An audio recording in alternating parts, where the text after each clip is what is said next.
So now it's time to get the webinar started. Take it away, Brian. Thank you, Austin. And thank you all on the phone as well for taking the time to attend this webinar. Today, we will run through the best practices of booking placements from start to finish. There are a lot of brands using affiliate these days, pretty much every notable brand out there. And it can be a real challenge every day to be both seen and committed to by more consumers every day. Placements get you up on the stage, front and center, so your brand can rise above the masses of brands and show consumers what you've got. As you can imagine, placement planning is a pretty hefty topic, so given we're already in the middle of Q4, let's not waste any time. Let's jump right in to check out the agenda for today's webinar. Today we will explore placements as a whole, starting with what they are, building a plan considering both your needs and publisher specifics, sending publisher outreach, gaining internal approval, scheduling placements and payment, saving screenshots, and investment analysis. So to get us started, you may be wondering, if you're new to the idea, what is a placement exactly? Well, a placement consists of premium exposure of your brand's promotions on a publisher's site or within a publisher's promotional materials, such as their emails. By premium, we mean in a more prominent and focused way than they normally would. And while each publisher will offer a variety of placements, there are generally 7 key types that you'll see. So let's go through each one of these 7 types, touching on the pros and cons as we go. And you can see our first one here will be our newsletter. Now note, a few of the placement names have an asterisk next to them, you can see. These are the placements that we at CJ, due to the scale of the placement and the positive return that most advertisers tend to see. Our first type is one of these. It's a newsletter placement, and this is a placement in a direct email that is sent to all or a targeted segment of the publisher's unique customer base. The pros are you can provide custom creative, so it's great for branding. And the email is a targeted medium, so you can often define a targeted list, such as new or lapsed customers, to focus on. The cons are these can thus be expensive, given the exclusivity and the effort required, and they only get sent once on one day, whereas some placements might get you a whole week of exposure in front of a massive audience. Your email will need to be timed on an especially valuable day to be as effective of a placement as possible. Second, next, another CJ recommendation is a homepage placement. This is maybe the first kind of placement you might have thought of and is right on the first page of a publisher's site where the most of their audience will arrive, so you'll be front and center. The pros here are obvious. When you're above the fold, specifically meaning visible without scrolling down at all, this is the immediate biggest thing every shopper will see. The cons are that sometimes homepage can still be below the fold. This is still good since it's still on the homepage, the first page of the site, but it's less visible as it requires the shopper to scroll, so keep this in mind. Third are event pages. Mobile. This is a targeted placement specific to the publisher's mobile app or site. So the big pro is that it can be very targeted. Given that we have our phones on us all the time, geo-targeting or even geo-fencing can be possible here. The cons here are these placements are still relatively new, so there's not too many to choose from, but the publishers that offer them tend to drive strong results, so this one gets our asterisks and is our third and final recommended placement type. Fourth and finally on this page are event pages.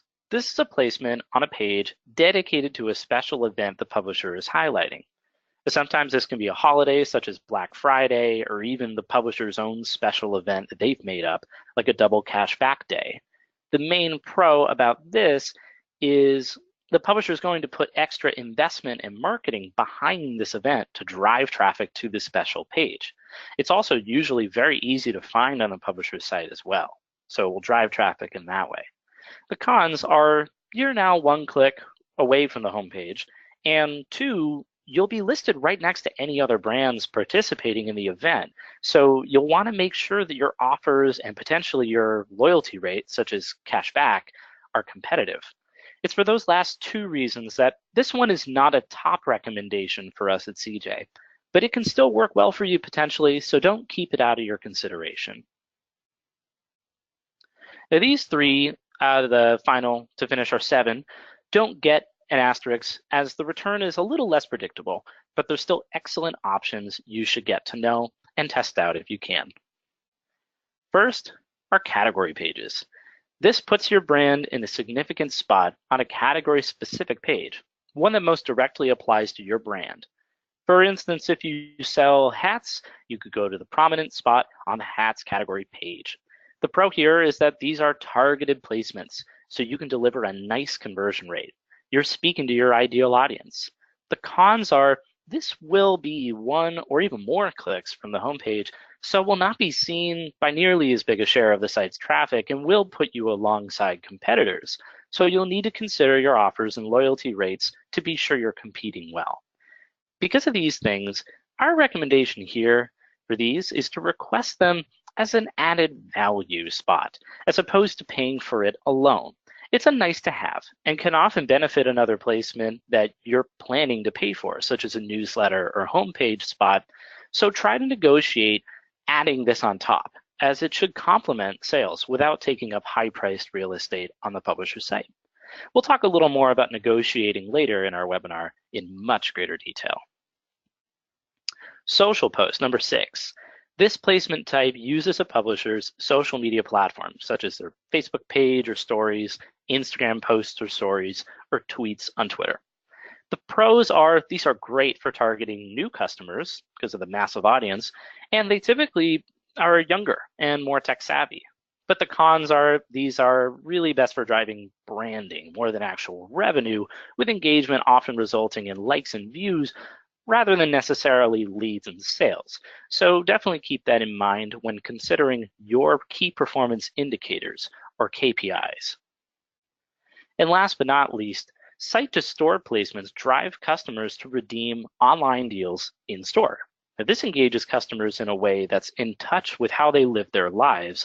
But one con that we often hear is there's an issue with a strong enough brick and mortar presence, and that's really recommended for these placements to be effective. Even if you do have some stores, a strong presence is really recommended. And additionally, there's another tracking element here. You will need to be set up with site-to-store tracking, of course, in order for these offers to track in CJ. Now, before we move on, a final note. While these screenshots of the placement types seem really straightforward, when you're working with a publisher for the first time, be sure to confirm with them exactly where the placements are. Request a screenshot of where the placement is if you can't find it yourself, or a copy of the newsletter itself if it's an email. Don't assume that all or even most publisher sites are structured and organized in the same ways. So now let's get into a successful placement strategy now that we've talked about what placements are, and it's easy as 1, 2, 3, 4, 5, 6. 1 is planning. The planning stage means both your details and the publisher's details, and we'll talk about that in a little bit. Then we're going to talk about reaching out to publishers to negotiate and get a proposal on the table. Third, winning internal approval, because you're asking for more money. That is often and almost always going to involve some kind of approval from your own internal decision maker. Fourth, placement scheduling and placement. These are the logistics of making sure the placements will run on time, have run on time, when payments are going through, and what kind of investment and payment are we talking about. Fifth, placement screenshots. This is capturing that placement while it's running to ensure accuracy and to keep that on record for future reference. And last but not least, of course, placement and investment analysis, understanding how do these placements perform and what can you learn for future placement planning down the road.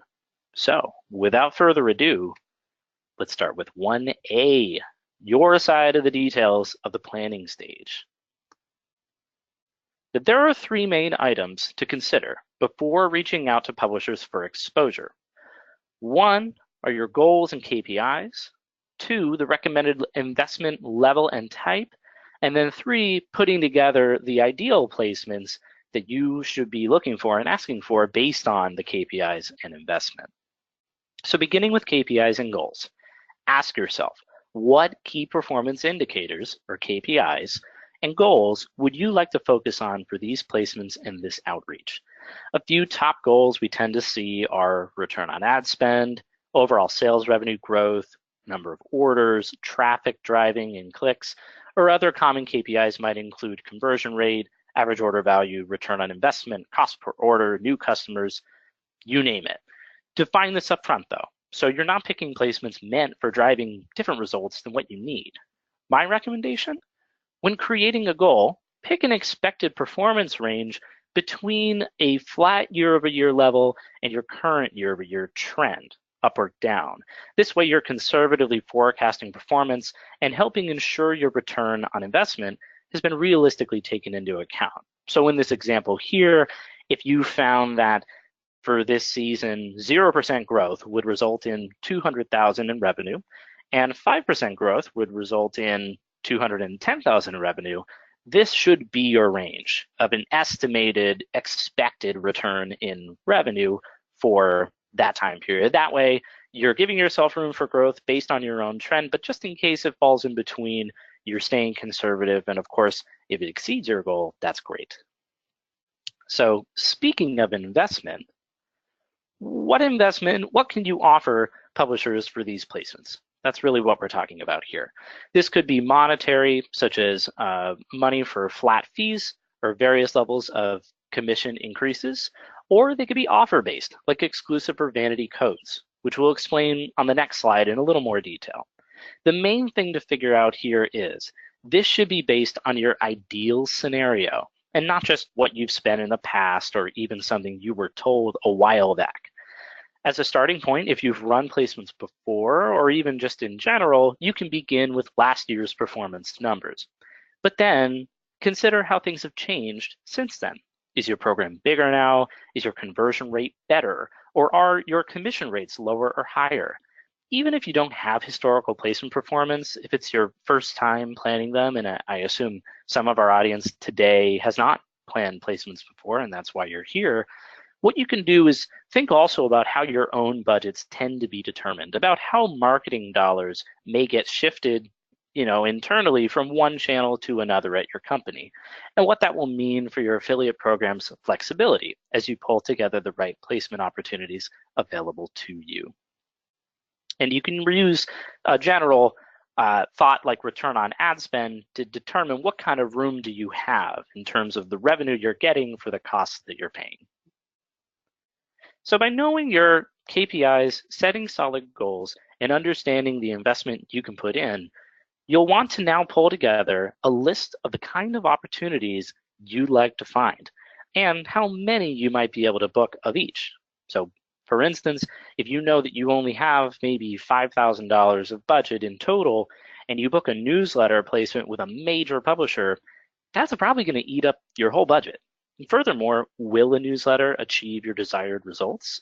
If your goal is to double your conversion rate, well, it might do great because you can be really targeted with your most interested audience with a newsletter. But if it's a 50% increase in revenue, newsletters are typically too targeted to drive big growth like that on their own. So these are just some things to consider when breaking down how to allocate your investment. And remember that newsletter, homepage, and mobile placements are our CJ top recommendations for healthy returns. So try to prioritize these types of placements if you can, and you'll be happy that you did. By the end of this, you'll be in a perfect place to start considering the publisher side of the strategy. To help you determine how best to invest in placements, let's also touch on, before we get into the publisher side, the different types mentioned on the last slide. So flat fee. This is pretty straightforward. This is a flat amount that the publisher is charging to lock in the placement. The number one thing to consider with this is your expected return from the placement, which you can base on the publisher's current performance. Remember that a placement will drive a positive effect on all of the publisher's performance, so consider their holistic performance when calculating an estimated return on ad spend here, instead of just what a specific link ID or product might drive you. ultimately return comes back to you in the form of the publisher driving you more overall performance. So make sure to look at it that way. Hybrids are next. Now, if solely flat spend is tough for you to justify for the return, or you have less experience with a publisher, so you really can't know what the return will be, try a hybrid model. And this is a great idea, especially if you're kicking off a new relationship with a publisher, as often placements can help you do. This is where you work with the publisher to lower the flat fee price in exchange for a commission increase, which has the return calculated right into it. This can be a great way to work down the high prices of placements, especially if you're new to placements, you have less performance to look at. So keep this in mind and keep it in your negotiating bag of tricks at all times. But of course, the best is if you have no experience with a publisher or no flat budget to spend, but you need to make sure that your return is being kept in mind. Increases are great because they have the return already built in. Even though commission rate is typically a percent or dollar amount, though, be sure that you're aware it can lower your margins beyond your internal break-even level. So talk about commission increases internally. Don't just hand them out. Make sure that you're keeping your program profitable if you're not careful, because you may actually go beyond the level of cost that you can allow internally. Next is exclusive codes. Other than monetized forms of investment, you can always use offers with varying levels of exclusivity or co-branding to sweeten the deal. The most exclusive option, of course, is a totally exclusive offer, meaning it's created and valid for only a single publisher to use. It's typically a best practice to brand this offer or code, if there is one, with the publisher's name somehow. And if you're able to offer a best of web type discount, this can be a really nice bargaining chip and a way to offer your publisher serious value in lieu of flat budget or increased commissions. You can always combine this with a monetary investment too, if you're able to really make an attractive offer to the publisher. And finally, you can always pursue a vanity code option, which means that code features the publisher name as we discussed before, without it being totally exclusive or exclusive at all even. These are still great value add options, even if the offer is just your standard in-market promotion. So keep this in mind if you're looking for something extra to add value to acquire a great placement. Now that we've gained all the details needed to reach out, our next step is to determine which publishers we should book placements with. So to do this, we'll be exploring specific publisher performance in this publisher side of the planning step. A great reporting resource to use to help you narrow down your target publisher list is our brand new launched Insights app, which is accessible in the interface by clicking the Insights link in the nav bar or by navigating to insights.cj.com. Once you're there, start with focusing on your main KPI, such as revenue, and look for your top publishers as well as mid-tier publishers who are growing towards the top. Then compare your return on ad spend metrics by publisher as well, and compare the two in order to determine who's got growth potential as well as a good return for your current commissions. A good method to help with this is downloading the data from these two widgets and then taking notes. And remember to keep any past placements or other context in mind as well. From here, especially from your mid-tier publishers, to help you mitigate concentration risk you may have at the top, you're going to want to gather a list of about 20 target publishers for placements. That's a great place to start to consider all your options. Now let's talk about how you'll allocate investment across those 20. Once you've decided those top 20 publishers you'd like to target, your next step is to decide how much investment to allocate to each publisher and which publishers to work with if it's not all 20, and also what kind of investment as well. For the purposes of this webinar and keeping things simple, we're not going to go through a list of 20 publishers. We'll just work with 3. But you can expand this to as many as you like, and 20 is a nice sweet spot to shoot for so that you're looking at both your top publishers as well as your mid-tier.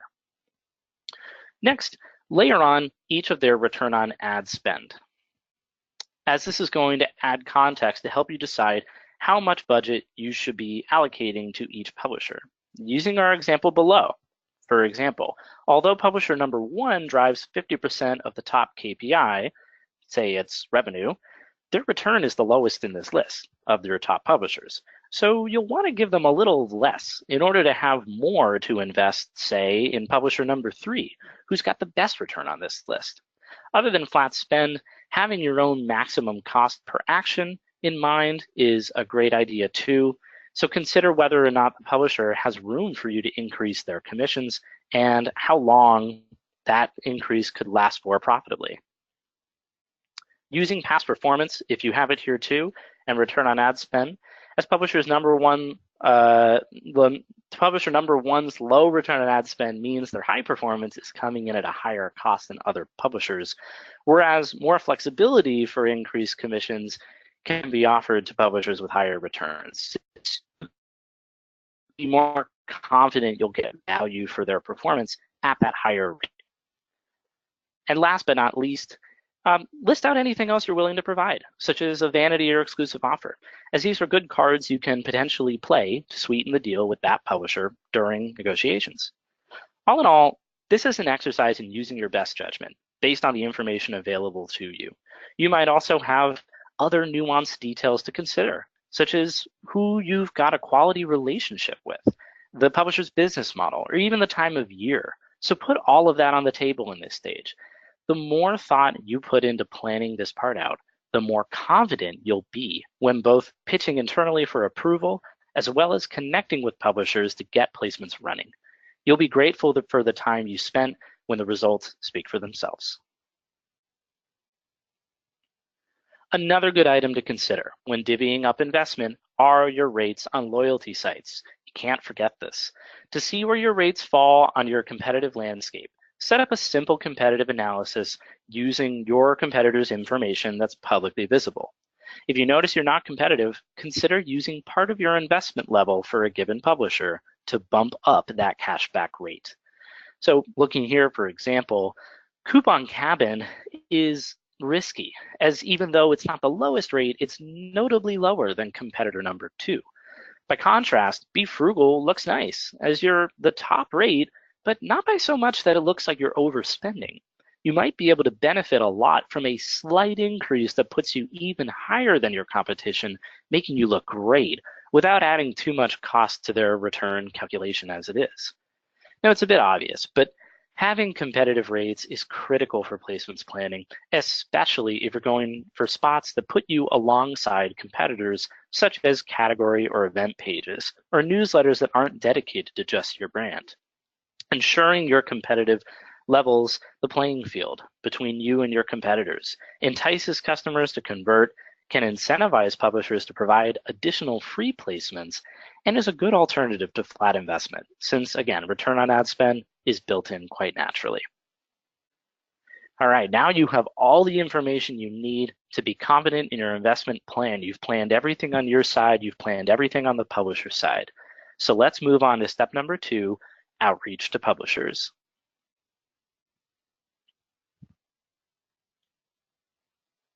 Few best practices to keep in mind when reaching out to publishers for placement opportunities. Right at the beginning, let's talk about the subject line. Make sure to include all of your high-level details in that email, and in the subject line, list out the who, the what, and the when, who the publisher is, what the placement is, and when you want to run it. The key to this is you're keeping things organized and you're being efficient. You don't want lots of emails required just to get the basic details across. Next, let's talk about your placement preferences. When you're talking about this, don't leave any room for questions. Give them all the details accurately. Include your preferred dates of the placements, your preferred payout and investment types, and you might be surprised that you can ask for this, but ask for an estimated return. Give them what you want to see from this placement. Publishers want placements to succeed just like you do. Being clear up front not only provides a transparent place to start this relationship of booking placements together, but also establishes a level of trust because they understand what you're looking for and they can come back to you honestly to maybe say if that estimated return is unrealistic or maybe if they expect an even bigger return. It allows that conversation to happen. and then recap it. Confirm your details at the end of the conversation. Don't just leave it off with, "That's great, can't wait." End the conversation with a summary of all the details you've secured, and request any details of creative required, of course, from your side or anybody else. The key to this summary, of course, is to avoid human error. Things are forgotten, things weren't asked, and it creates a nice proof of agreement of everything that you agreed to right at the end of your email thread. Now, in terms of creating your outreach, if a publisher does not have a rate card, meaning a preset sheet of opportunities that you've found or that they've shared, detailing what placements they can offer and the pricing for each, follow the handy details checklist on the right side here to structure your email successfully. Now, all of these pieces are important, but the main item to note here is preferred placements if there's no rate card. Because the publisher does not have a rate card, they don't have any insight, you don't have any insight into what they can offer and at what price. The best place to start is by letting the publisher know what you'd like to secure if you have a preference. For example, my brand team would like to focus mainly on newsletters and homepage exposure. Do you have that available? Or you could check out our example here on the left side. Now, as you know, and have been following along today, you should have a really solid idea of what you're looking for from all that thorough planning. So even if they don't have a rate card, you already should have a sense of what you're looking for from this particular publisher. Now, feel free to reference this example here as a template, which you can reference in the PDF of the deck, which we'll be sharing at the end of the webinar today. Additionally, if there is a rate card available, you can see that you'll want to be really specific with your options and calling out specific pricing. It's really very similar to an outreach with no rate card, same main details above. Make sure you don't forget anything, but here you know what you're asking for. The one caveat that I will include is that sometimes the pricing listed out on a rate card or media kit is kind of preliminary, and the size of your program or the depth of your relationship could raise or lower that pricing. So even though you're saying, for instance, in this outreach here that the newsletter is $5,000, they might come back and say, actually, we're going to need $6,000 for you to secure that spot. Or they might come back and say, well, we've done this a lot together, we're okay with $4,000. So just be prepared for slight changes in that pricing, but being specific up front also asserts your need and your confidence in what you want to secure and what you're willing to agree to. So at the end of placement negotiations, you should have the following for each placement. First, you should have nailed down the exposure details of this placement. So first of all, what are the placements specifically? Homepage, mobile banner, yes, we agreed to a newsletter, all those specific pieces you should have a firm understanding of, as well as the share of voice for each of these placements. So what we mean by that is how many people are going to see these and for how often. So for example, for a homepage or mobile banner, rotation is often a factor. They won't just have one advertiser on that homepage, you'll actually rotate with a few others. So ask and make sure you know how many advertisers are included in the rotation and which spot in the rotation will be secured. Is it the first spot when somebody lands on the homepage, or does that banner need to rotate 1 or 2 times before you appear? And with a newsletter or any kind of email placement, ask about reach. How big exactly is this newsletter? If it goes to all members, what does that mean? Is that 1 million readers, 10 million subscribers? And then who is the audience if it's not everybody? Is it targeted in any specific way, and what are those parameters? And if you're new, again, we've mentioned this before, make sure you understand where these placements will be running. Get screenshots, get copies of the email. Make sure not to forget this so that you have a really good understanding of what you're agreeing to, and of course, what to look for when you're capturing screenshots later during the placement. Second, you want to nail down exposure duration specifics. How long exactly are these placements going to last, or when exactly are they going out? It's not on the slide here, but especially for a newsletter, ask about the time of day too, and in what time zone they're referring to, because that can make a big difference with email. Third is creative requirements. Make sure to nail down all the details of anything you need. Are there specific text links, banner links, custom creative you need to require? Get all those details down firm. Fourth is your investment confirmation. So confirm what kind of investment are we agreeing to here, the increase, how long is it going to last, flat fee or hybrid arrangements, are there offers? And keep in mind for a flat fee or a hybrid placement where this flat dollar amount is being agreed to, typically an insertion order is required. And I would strongly 100% recommend you do have an insertion order in place. This is basically just an order that confirms all the details that both sides sign and agree to, so that you've got a written agreement of what you're getting in exchange for the payment that you're offering. And confirm the responsibility of the IO. This could be you, this could be the publisher, they might prefer to draft it up, or if you work with an agency team, or if you work with a CJ team, talk to them too. Make sure there's an understanding of who is going to be drafting up this IO and making sure it gets taken care of. And last but not least, payment terms and timing. Nail down, when it comes to a flat fee, when exactly is that flat fee going to be processed? Is it on the first day of the placement? Is it in the middle, on the last day, the day after the placement is over? Confirm responsibility too of who's processing that bonus. And we'll talk a little bit more about how to process a bonus later. But here you want to make sure who's doing it is nailed down. And same thing with commission increasing and rates. You're going to want to really nail down the specifics of duration, how long is it going to last, specific day and time it's going to start and end. On to the next step, step 3 of 6. Now comes the time when you take all the proposals you've negotiated with all your publishers and you present them to your internal team for approval. So a few best practices to keep in mind when reaching out and presenting internally for approval. Very similar to your presentation when outreaching to publishers. Again, have a really solid, comprehensive subject line. Make sure you're giving that internal approval person the full picture of this placement. Obviously, all the specific details, but also your investment details and why you made these choices. Why are we agreeing to a flat spend and not a hybrid model? Why are we agreeing to a commission increase and not flat spend? Again, the idea here is to build transparency and trust with that internal decision maker and to just make sure everything is fully accurate right up front so that there's no possibility for error. Same thing with the investment details. Again, don't leave room for questions, be really specific, provide that estimated return, and also confirmation if the publisher's provided a make good. This can often come up as, we talked about before, you're asking for an estimated return, maybe the publisher says, okay, that's great that you said you estimate, let's say a 10% return in revenue, just in case that doesn't happen, because we might not reach that goal.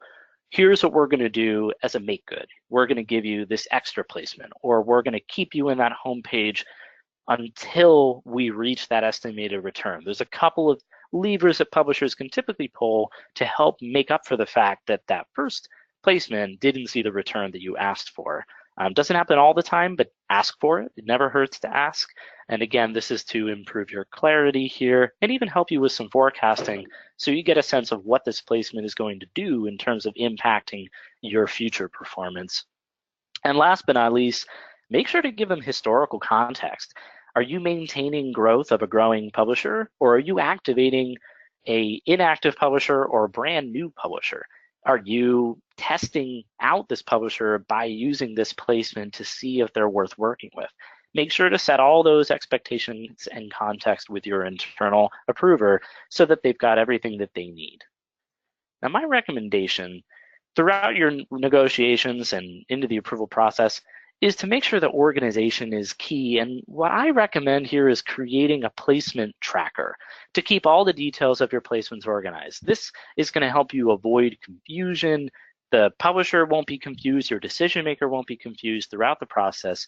And it also ensures that you're asking all the questions necessary. So for instance, if your tracker has 10 required detail columns and you've only filled out 8, well, that reminds you to ask those last 2 questions of the publisher before you can consider negotiations complete. So in the spirit of that, because I don't want to just say, hey, you should go make that and not give you something, to help you get started, Austin is actually going to drop in a file now to the chat that I'd like to share with all of you, we have pulled, there it is, awesome. That Excel spreadsheet is our placements analysis template. This is something we're going to reference later also to help you track and analyze placement performance, but it's also going to be a great place for you to build out and maintain your placements information for internal approval proposals and of course historical reference after the fact. So we're going to take a look at that file later, but make sure you download that from the chat now, and you'll also have it to use after this webinar. Thank you, Austin. Now, when emailing to gain approval on your placement proposals, here's a details checklist to follow, just like we had for the publisher outreach. And by following the same checklist for each proposal, you won't forget anything your decision maker needs you to give you the green light to move forward. Just like the outreach from the publisher template earlier, feel free to take this and use this one too. Again, we're sharing the PDF of the deck at the end of this webinar, so I want to make sure you have a great place to start, especially if it's your first time building and maintaining a placement strategy. It'll give you a great starting point. Congratulations. By way of your effective research and hard work and planning, your boss has approved all the placements you proposed. So now let's move on to step 4, scheduling the placements and payment for investment. So let's dive in. After following up with each of your publishers' respective email thread, let them know that you'd like to move forward and make any internal requests for creative needed. And now we can talk about getting any commission increases scheduled. Starting with commission increases, as they do require some forward planning, more forward planning than a flat fee processing, navigate within the CJ Account Manager to find your publisher using the Publisher's Search page. So here you can see we've searched for Groupon, we searched them by name, and here they are. You can search by name or search by publisher CID. That's always a very reliable way to do it.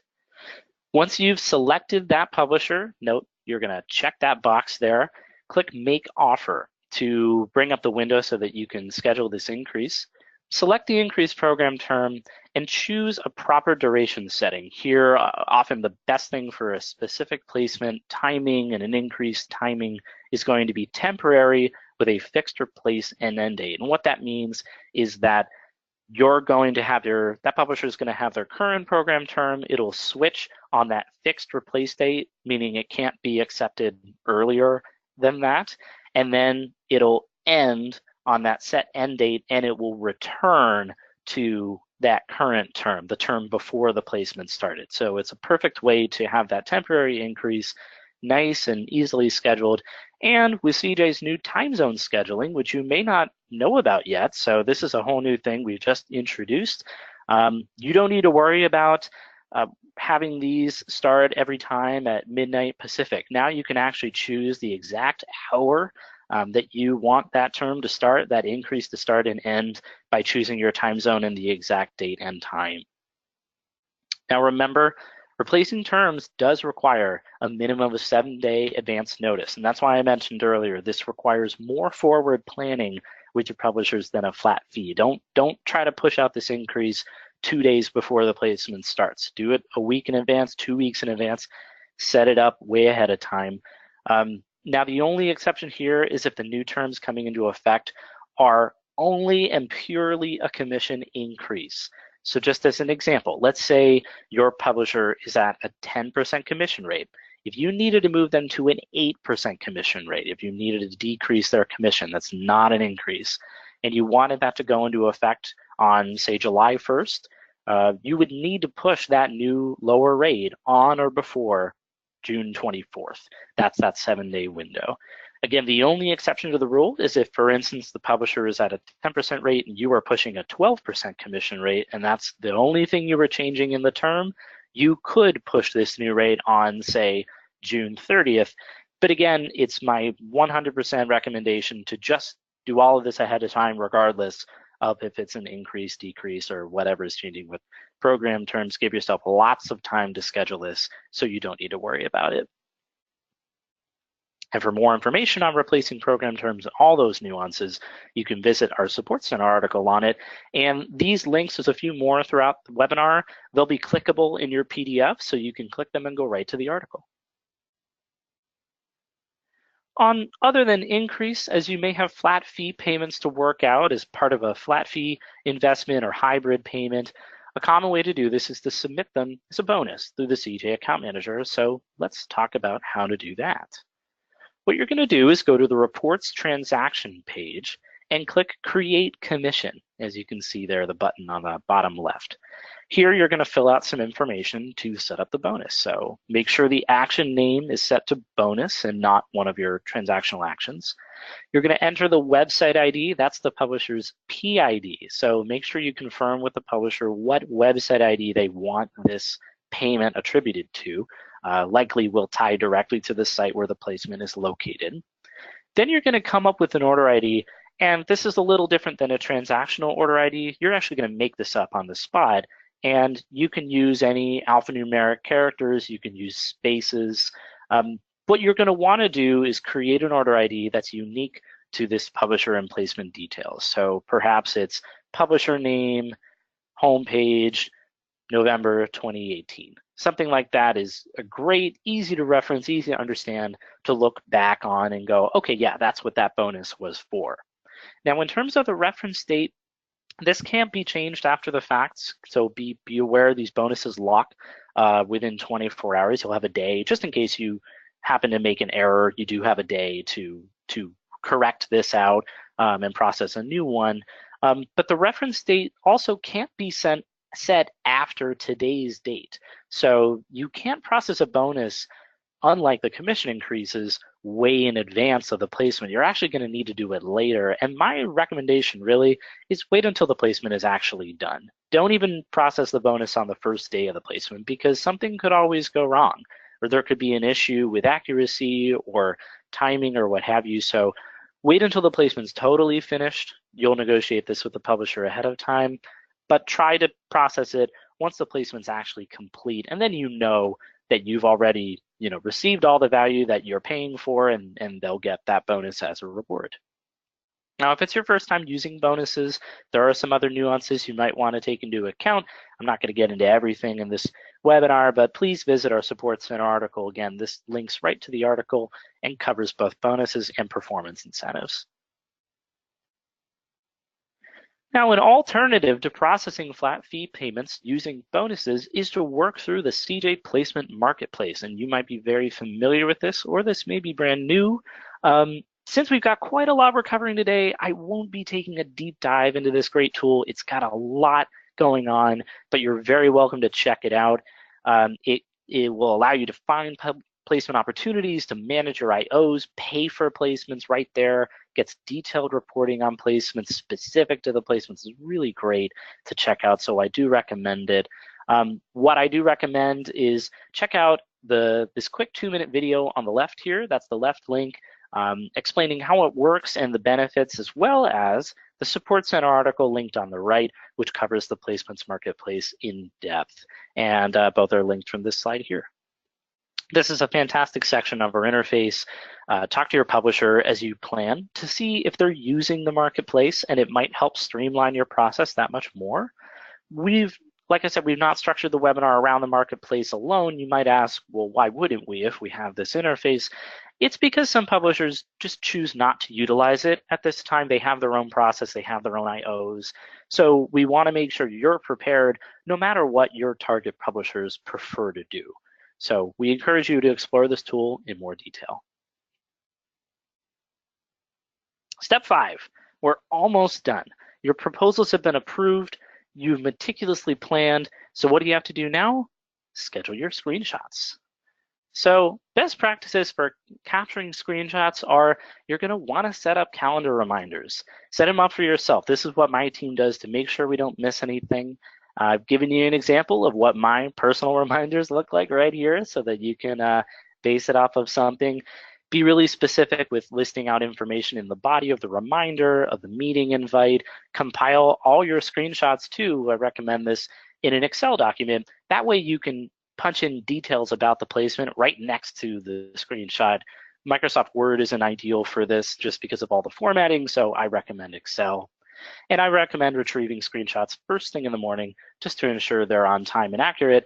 In case something's wrong, then you have the whole day to try to fix it.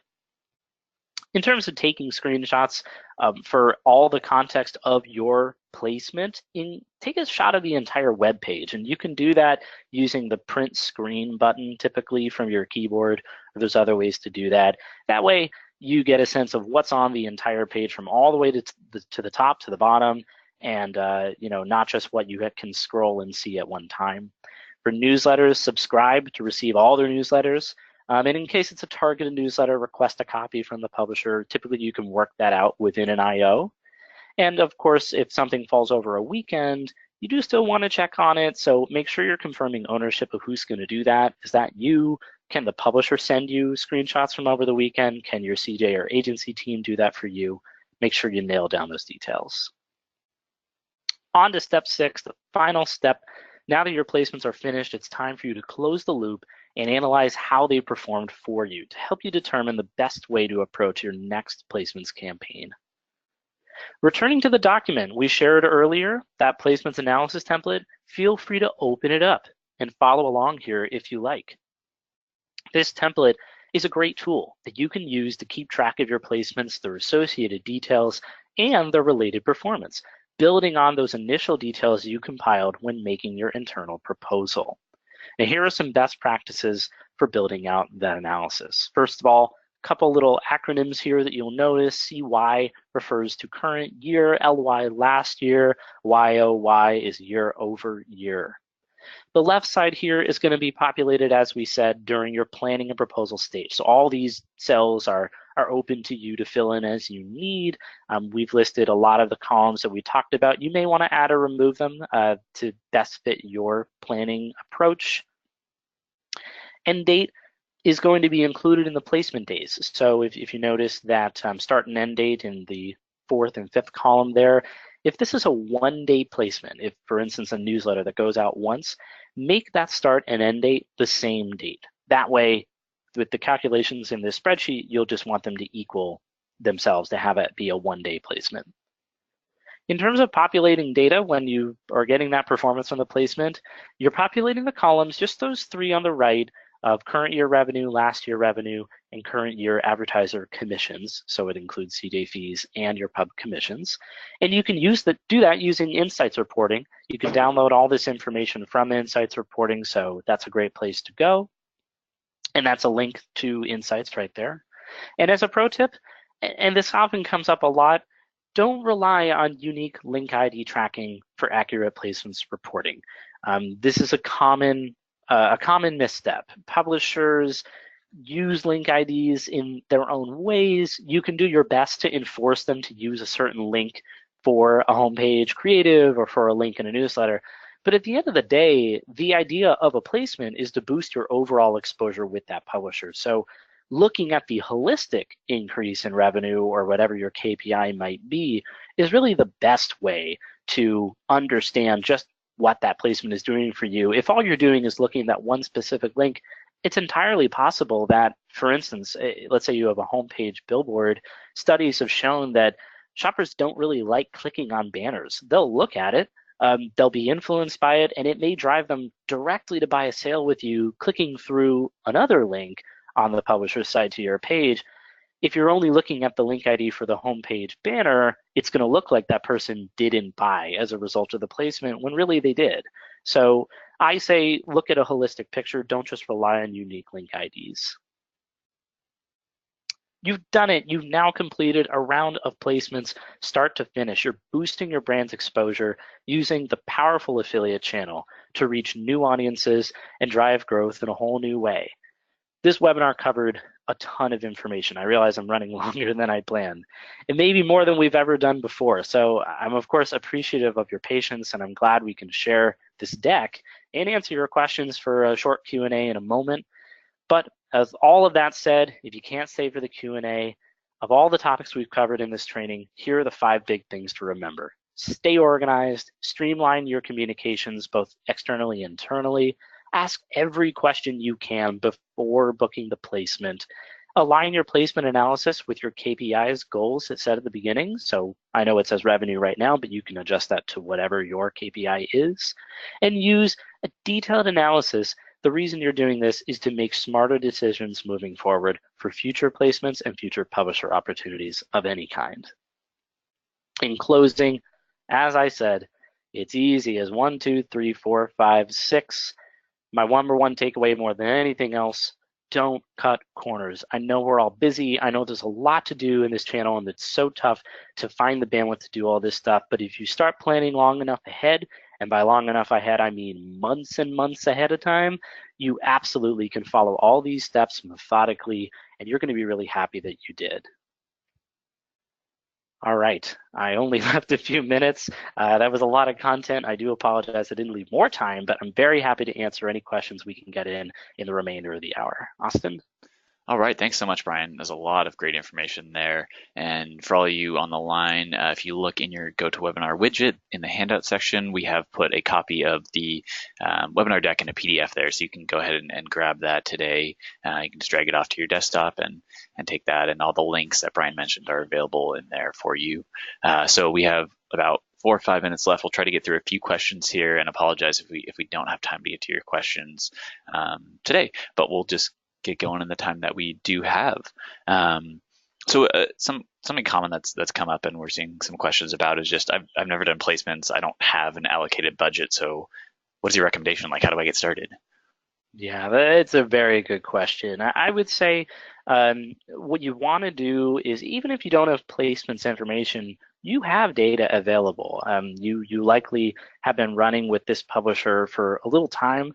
Look at the existing performance and determine their level of return on ad spend. And again, the simple calculation for that is just looking at your sale amount, your revenue, divided by total commissions. And that's going to tell you how many dollars of revenue are you getting for every dollar of cost you're paying. So if you're finding that this publisher is driving you a 2-to-1 return, so they drive you $50,000 in revenue for $25,000 in cost, it is letting you know that there's $25,000 in revenue to consider in terms of what you can invest in this relationship. Now, obviously, you want to keep your returns healthy across the board, so you don't want to just give them all of that return, but you can start there. You can start there when looking at these calculations, or even talk to the publisher a little bit about their vertical, their performance with your category, and what's intelligent.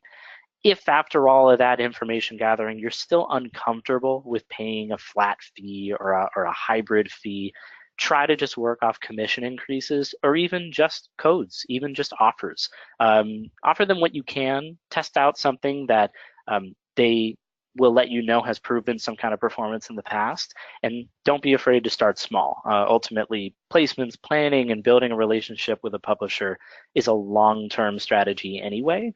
So, start small and work up from there. And affiliate, as you know, is a great channel to test, because given that this is pay-per-performance, especially with commission increases and offers, that return is already built in, so you don't need to worry so much, whereas testing in other channels may be a little more costly or tricky. Great, thank you, Brian. I think we'll have time for just one more question here. So someone is asking, how do I find placement opportunities? How do I find rate cards from publishers? What's the best way to even just get started with knowing, what's out there? Yeah, that's probably going to be the biggest question for everybody right now. I hope you're excited to go and find them. I would definitely start with the placements marketplace. I would do 2 things. So one, start with the placements marketplace. Look, browse, there's a lot of great options there. You can filter by business model and countries they're targeting and the types of placements. In addition to that, I would just communicate very directly with your publishers. So early in the presentation, when I gave you outreach templates, there was a template for no rate card. That's a great template for you to reach out to a publisher and say, hey, we really like working with you. Is there anything more that we can do? Is there additional exposure that you have available? Let us know. Here's our budget. Here's what we'd like to do. And then they can come back to you and, maybe they haven't even thought about it, or maybe they have a rate card they can share to start those conversations going. You may not have them available, but those are 2 great ways to gather a body of what placements are available to you at this time. Great. Thanks. That's some great insight, Brian, and some good recommendations to go off of. We are almost at the top of the hour, and I want to make sure we're respectful of everybody's time today. So we will go ahead and wrap things up for today. Just a couple quick reminders before we wrap up. We are recording the webinar, and we will send out the recording link to you via email a little bit later today. And as I mentioned before, there will be a post-webinar survey that's going to pop up for you as soon as you exit out of the webinar here today. We'd be really grateful for your feedback. And again, thank you so much for joining today. We hope you all learned something new you could take back and implement in your Q4 strategy. So that being said, have a wonderful holiday season, and we will see you all soon.